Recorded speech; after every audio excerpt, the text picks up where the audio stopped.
امروز در مؤسسه دولتی خانه اینترنت بیماری‌های روحی شهر حصار 240 نفر بیماران زندگانی میکنند. این مؤسسه دارای 3 شعبه طبابتی بوده. بیماران از تمام منطقه‌های کشور قبول گردیده با طبابت فرا گرفته شدند.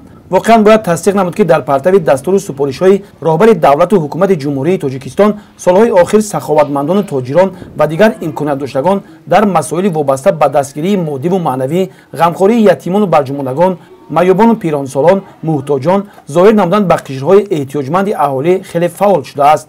در عرفه هر عید و جشن‌ها با تشبث مقامات اجرایی حکومت دولتی شهر حصار و دستگیری صاحبکاران محلی به باشندگان کمک غذایی از جمله آرد و روغن، برنج و شکر رسانیده می شود. سرشوی سال 2021 ما توانستیم که البته با یاری و دستگیری به واسطه سخاوت پیشگان شعبه برجماندگانی که در اون نزدیک 80 نفر باشندگان زندگی میکنند خط گرمدهی شعبه برجماندگان رو از نوسازی نماییم. در اساس فرمایش به واسطه اساسگذار صلح و وحدت ملی، پیشوای معظم ملت پرزیدنت جمهوری تاجیکستان سرپرست مؤسسه خانه اینترنت بیماران روحی شهر حصار رو بانک ملی تاجیکستان به عهده دارد.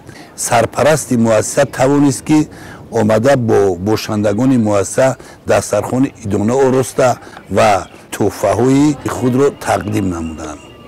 همین طریق کمک و دستگیری ها از طرف صاحبکاران و سخاوت پیشگان و حکومت جمهوری تاجیکستان به یتیمان و برجماندگان روز از روز زیاد شده ایستاده است که این غمخواری حکومت را نشان می‌دهد. حکومت جمهوری امروز پی آن تلاش دارد که کشور ما آباد و زیبا گردد و همه خلقی که در آن زندگی میکنند همیشه خوشحال و شکرگزار از وطن عزیزشان باشند.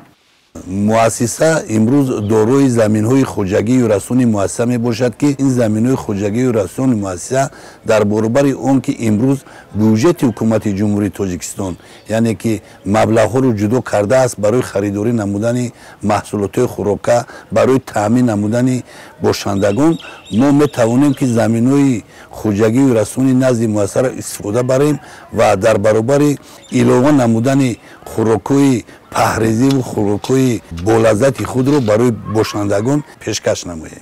ماموریت دستور سپارش‌های حکومت جمهوری تاجیکستان را سرمشق کاری خود نموده تمام چاره‌ها را برای خدمت رسانی‌های خوب طبی و شرایط بهتر را به بیماران عملی می‌گرداند.